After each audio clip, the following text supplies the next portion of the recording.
cái mặt thịt. Cái này là nhà mình làm luôn hả cô? Em ra sáng nó về sớm 3 giờ là nó quay rồi. Miếng này là thịt đùi hả con? Cái này là đùi. Thịt nó quá trời nè. Nghe cái âm thanh rồi giòn từ da nó rất là đã tai. 15.000 người ta mua quá trời luôn rồi. Nói cho ngay thì mình cũng từng nghèo khổ rồi, mình cũng đã từng đi làm rồi, mình cảm nhận được cái đồng tiền nó kiếm cũng khó khăn, mà nhất là trong làng của mình thì sinh viên với công nhân ở các tỉnh người ta cũng qua đây đó, họ mua đó, thì mình cũng làm cho vừa túi tiền của họ.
Xin chào cả nhà, Gia Phú và Mèo rất vui được chào đón cô chú anh chị và tất cả các bạn đã đến với PM Food Travel. Thì bây giờ là buổi sáng khoảng gần 7 giờ sáng. Xin chúc mọi người có một ngày thật là nhiều năng lượng nha. Hôm nay thì mình đang ở 369 Bình Quế, phường 28, quận Bình Thạnh, đối diện với Bách Hóa Xanh. Ở đây sẽ có một xe bánh mì heo quay da giòn chỉ với 15.000 thôi, mà nghe nói là hơn 10 năm nay rồi, giá vẫn như vậy, bình ổn giá để cho mọi người đều có thể thưởng thức, từ học sinh, sinh viên hay là những anh chị công nhân đi làm thuê. Thì đây là một địa điểm mà do một bạn khán giả đã gửi đến cho mình. Thì bây giờ thôi mời mọi người cùng vô nha. Nhớ like, share cũng như ấn nút subscribe cả nhà. Đây cái xe. Wow. Đây với mọi người là anh, đây là bạn Bảo. Mình đang làm cái ổ này là bao nhiêu đây Bảo ha? Dạ 15.000 thôi. Đấy. Đó. Ổ này 15.000. Em bé ăn á cho tí ơi. Ôi. Em bé đó để lại đó đi. Rồi em bé là không cay, Không cây, không rau. Ủa, nãy chị kêu là không ớt thôi. Là không bỏ ngò thôi phải không? Vẫn lấy dưa leo. Đang hoang mang, ngò không lấy được chua. Lấy dưa leo thôi đúng không? Cái này phải không? Cái đó mẹ gói đi. 2 ổ của chị giống vậy luôn hả? Ừ. Vậy thôi làm lại.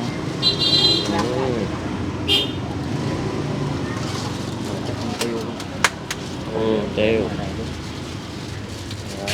Liên tục.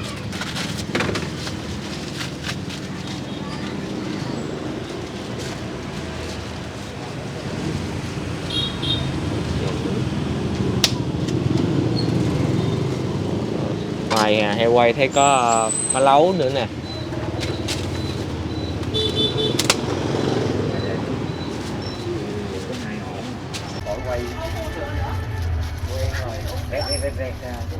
Ở đây đó cũng một khi đó, người ta khách có đặt ăn là người lỗ 20 cổ, mà nó phải một người đâu, mấy người đứng xung quanh nữa, tiền nhiều như người này rồi lấy người chậm. Xe ở đây nó cũng bất tiện á, xe buýt nó đi liên tục. Ở trong đi. Đây hơi tối mọi người thông cảm nha. Đây là cô Mai và bạn Bảo. Cô ơi, mình bán coi như là từ mấy giờ vậy cô? Từ bắt đầu là sáng là 6 giờ. Dạ. Cho đến 11 giờ. Dạ. Hồi xưa là bán cả ngày, nhưng mà mùa dịch cúm vừa rồi đó thì nó cũng hạn chế hết. Nhỏ hả chị? Khách cho nên giờ không có bán chiều nữa, chỉ bán sáng. Nhỏ hay lớn? Nhỏ hay lớn? Đến 11 giờ là dẹp. Ngày chay cô có bán không? bán bình thường. Bán bình thường. Ngày nào cũng bán. Ngày nào cũng bán. Phải nói cho ngay khách trong làng mình thì cũng có số người ta ăn chay, cũng có người Dạ. người ta ăn mặn. Như công nhân với học sinh rồi thì nó cũng ăn bình thường.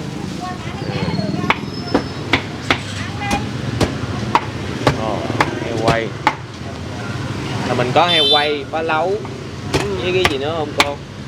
Thì nói chung thì bán nó chỉ có những cái mặt chính thì là bánh mì thịt này thôi. Còn mấy cái như phá lấu với chả lụa, chả bông nó chỉ là phụ. Dạ. Một hả? Còn Chủ món yếu- ăn chủ này yếu là heo món quay. chính. Dạ. Tại nhà cũng ít người không anh. Nên có hai mẹ con mà à. không có làm Bán nhiều khi nổi. không bán nổi luôn, không bán kịp luôn. Bán rẻ quá làm chi, 15.000 người ta mua quá trời luôn nè. Nói cho ngay thì mình cũng từng nghèo khổ rồi. Dạ. Mình cũng đã từng đi làm rồi, mình cảm nhận được cái đồng tiền nó kiếm cũng khó khăn, mà nhất là trong làng của mình thì sinh viên với công nhân ở các tỉnh người ta cũng qua đây đó, họ mua đó, thì mình cũng làm cho vừa túi tiền của họ. Với cái thứ nhất nữa là no bụng, ăn uống có sức khỏe, Dạ. rồi với vừa túi tiền là mình cảm thấy hạnh phúc, mình thấy là vui rồi.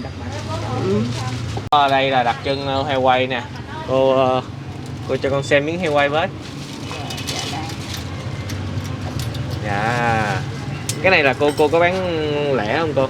Dạ có. Cô bán này bán sao cô? Coi như là đùi thì mình bán là 230 một ký, Dạ. còn ba rọi thì 270. Đó rồi 270. Dạ. Dạ. Mà con thấy đây là treo là một ngày mình lát mình có lấy thêm ra không? Nói chung thì bán hết rồi á, chỉ có ngày thần tài á thì quay thêm. Dạ. Mùng 10 á, còn bình thường thì chỉ bán tới 11 giờ là hết rồi thì Dạ. thôi. Ồ. Dạ. Cái mặt thịt. Cái này là nhà mình làm luôn hả cô? Em ra sáng nó về sớm 3 giờ là nó Dạ. nó quay rồi. Ồ, miếng này là thịt đùi hả con? Dưới này là đùi. Thịt nó quá trời nè, phần mỡ nó ít nè. Còn cái này là rọi. Hỏi anh ở ngoài anh mấy ổ? Lấy rượu. Ồ, có người mua về cúng nè. Đó, người ta mua lẻ quá rồi. Ta mua lẻ mà nhiều vậy là coi như là hết là đâu còn để bán bánh mì được đâu, đúng không cô? Nói chung thì em nó cứ quay mà nhằm cái bữa nào mà hết sớm á thì mình chỉ quay thêm xá xíu thôi. Dạ. Để mình bán giống như là bán kèm thêm cho nhanh á. Ôi trời ơi, cái miếng kìa. Cái miếng này nè, nó chảy cái nước ở kìa. Không biết thấy không? Không thấy rồi. Cái này là nó đang chảy những cái nước mỡ ra. Nhưng mà rồi là ngon. Quá đã luôn. Nửa ký đó. Cái này là 100.000. 100.000. Nhưng mà cũng nhiều lắm.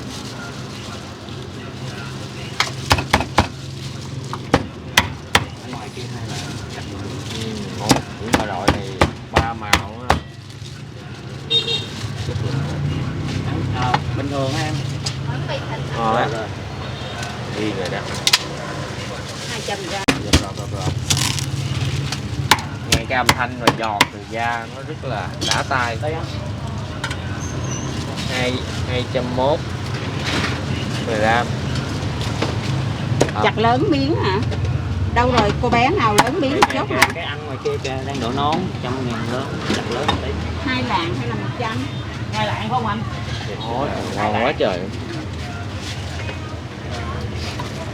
Chặt lớn miếng. Nói chú là cái miếng này 2 lạng mốt thì nó là 54. Lấy thứ 56.000. Ok thì ở đây thì dạng gọi vui là bán đảo nha mọi người, bán đảo Thanh Đa Bình Quế. Đúng là vậy chứ bạn vui. Bây giờ nếu mà không có cái cầu á là coi như là đi vô đây là ngõ cụt rồi. Còn ngoài ra là phải đi đò để qua, còn đi qua quận 9 để vòng ngược về lại trung tâm. Ở đây thì ví dụ như ai mà muốn ăn thì chắc là phải chịu khó chạy vô, còn không là ai ở từ khu đi ra thì mua thôi. Tích trên nào vậy anh? Dạ. PM Food Đây, PM Food Travel, cái áo. Nhớ là ký nhớ like nha. Dạ. Cảm ơn anh. Con thấy cô bán như vậy á, rồi ví dụ cô cũng có nhận đặt gì không? Dặn đặt đó hả? Dạ. Đặt thịt có. Đặt Như là như cái mùa Covid vừa rồi đó, em nó cũng quay xong rồi nó bỏ vô hộp rồi nó gửi mấy cái chậu chạy xe đi giao đó, chứ không có mình không có đi được á. Đó, có nhận như là thịt quay nè, 10 kg, 20 kg, bao nhiêu ký cô cũng nhận hết. Dạ. Mà cả heo cúng nữa, heo đi châu đốc, heo đi đám cưới. Cũng là có heo sữa. Heo đúng rồi, Dạ. heo sữa nè, heo Dạ. 10 kg, heo 15 kg, heo đinh quả. Dạ. Số điện thoại mình đặt là số mấy? Số điện thoại của em nó là số gì đó? 0707 Đang đọc 39 7839. Ok, Phương sẽ để số điện thoại dưới nha mọi người ơi. Nếu mọi người có ở gần đây mà hoặc là tới ăn bánh mì rồi thấy heo của cô ngon, những ngày mà ai sợ ra mấy cái tiệm lớn ở đông á thì có thể đặt cô. Rồi. Mình làm chậm chậm giúp em nha. Ổ 15. Con được biết cái bạn mà khán giả mà hay ăn của cô á cô, có nói với con là bán lâu năm lắm rồi, là mình bán được bao nhiêu năm rồi cô? Cô bán từ năm lúc đó nó còn 5.000. 5.000. 14 chắc 14 15 năm rồi. Dạ, nhưng mà rồi Từ mới đầu là 5.000, xong rồi cô lên 7.000. dạ. Rồi cô bán 8.000, rồi 8.000 đến 12.000. Mà 15.000 thì chắc được 7 năm nay là bán 15.000 đồng một ổ. 7 năm nay mà vẫn giá 15.000. Mà con thấy là vật giá cũng tăng rồi, dịch này nọ mà cô vẫn bán như nói vậy. cho chung thì mình cũng thấy đời sống cũng khó khăn. Mà người ta thì còn ở nhà thuê nhà mướn, Dạ. còn mình thì có cái mái che nắng che mưa, tuy rằng nó không có lộng lẫy nhưng Dạ. mà nó cũng hạnh phúc hơn họ. Thành ra mình cứ nghĩ rằng là làm cho nó đủ cái cuộc sống của họ, Dạ. có công ăn việc làm, mà ổ bánh mì thì nó cũng vừa no vừa có sức khỏe mà vừa túi tiền nữa thì mình cũng cảm thấy hạnh phúc rồi. Dạ. Chứ cô đây thì cô cũng bôn ba dữ lắm, nói cho ngay mình cũng Dạ. rất là mình hiểu, cho nên mình cứ nghĩ rằng là cứ đủ ăn đủ no đủ ấm là hạnh phúc rồi, là tốt rồi. Rồi dễ thương quá à. Ừ. Ủa cái nước sốt này là nước sốt gì vậy cô? Nước sốt nướng từ xa xíu á. Nướng từ xa xíu. Coi như khách người ta đưa gà cho mình để qua gia công, Dạ. hoặc là sườn non mình nướng xa xíu cho họ đó, rồi cái là mình cái nước này nó mới xuống đó, rồi mình mới làm Dạ. làm nước để bán bánh mì rồi cho khách nữa.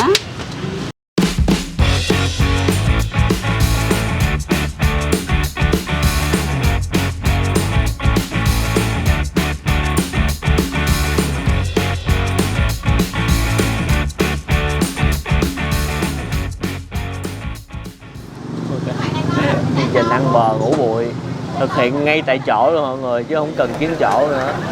Thì nói chung là ở đây là gần chợ và cái khu dân cư á, nó rất là đông, để xe cũng hơi bị khó khăn, và bây giờ đi cũng không biết chỗ nào, lúc đó ổ bánh mì nó không còn ngon, mượn ngay tại chỗ này ăn trực tiếp ổ bánh mì liền. Đây là ổ bánh mì heo quay giá giòn chỉ 15.000, mà 7 năm nay cô bán giá vậy rồi, nhìn rất là hấp dẫn ha mọi người. Một điều mà mình rất là nể phục những người bán bánh mì là là làm mở ra ổ bánh mì rất là đẹp, mà mỗi lần mình mua xong mình muốn quay mình mở ra rất là khó khăn. Không có kỹ năng mở thực sự như vậy. Rồi Gia Phú xin mời cô chú anh chị và tất cả các bạn chúng ta cùng thưởng thức bánh mì heo quay không tên. Ở đây có bán đồ chua mang về nữa mọi người. Thôi tôi ăn miếng thịt trước nha. 114 thôi. 114. Mà nói sao con bán vậy đó. Ổn à? Ổn. Miếng thịt ăn rất là chất lượng, thịt săn, vị. Mà cái miếng thịt nó cảm giác mình xớ thịt nó dày nữa mọi người. Nên đây coi miếng già.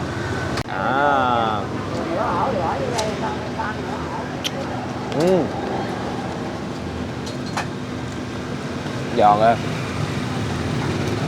Cái miếng này vẫn có chỗ nó dạng giòn cứng chút xíu.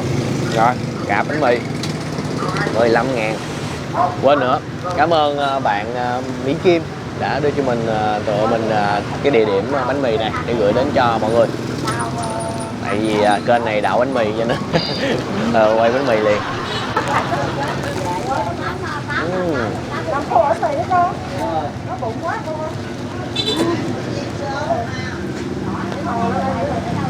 Ngon.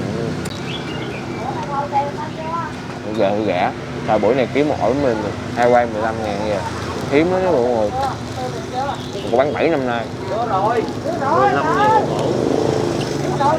Cái bánh mì của cô á, nó cũng có hơi rơi rớt cái phần vỏ một tí xíu, hơi thôi. Ở trong thì nãy cũng thấy là mọi người thấy mở ổ bánh mì ra, tức là nó cũng không có rỗng ruột, nó vẫn có cái ruột bánh mì.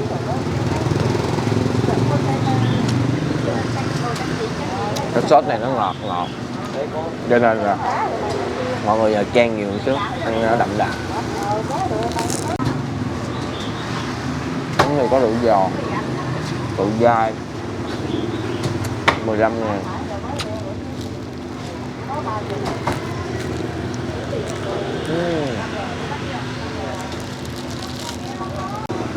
Đó. Ăn là mình phải vừa dày hai bắp tay nữa ha, đó thêm phần hấp dẫn. Mọi người thấy ổn này sao? 15.000 hợp lý không? Comment cho mình biết nha. Được nghe cô chia sẻ rất là dễ thương ha mọi người. Tại vì xung quanh đây có nhiều người làm thuê với lại dịch này nọ nữa, nên cô bán để bình ổn giá để mọi người đều có được một cái bữa ăn với giá hợp lý rẻ.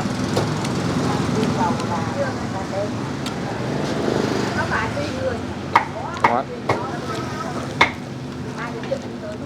Thực ra có thể là mọi người thấy sẽ heo quay thì có thể nó cũng sẽ giống nhau, nhưng mà được cái là ở đây cái giá rẻ, cô bán cũng rất là vui vẻ và dễ thương.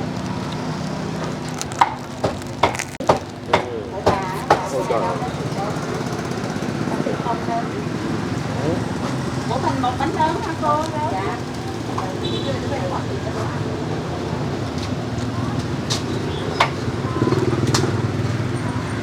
Ở ngoài mình mấy bánh em ơi? Bỏ thịt vô miệng nhiều rồi.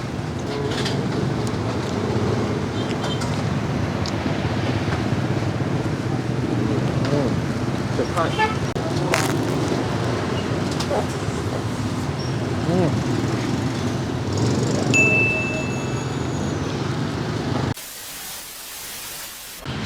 Ok, xong rồi cả nhà ơi. Nhưng mà có một điều nãy giờ Phú thắc mắc của phụ huynh hỏi cô, cô ơi ở đây có người ta có thường hay gọi xe bánh mì này mình với tên gọi gì không cô? Tại con không thấy có bảng hiệu tên gì hết. Hồi xưa thì cô có là bánh mì heo quay số 10. Dạ. Rồi sau này thời gian bán nó nắng quá, từ từ nó bạc đi. Rồi cái khách họ cũng ăn quen dần với cái bánh mì của mình rồi. Dạ. Thành ra người ta cứ đi đến con đường Bình Quế này, khách đi câu cá nè, rồi các tỉnh người ta đi chơi đó. Dạ.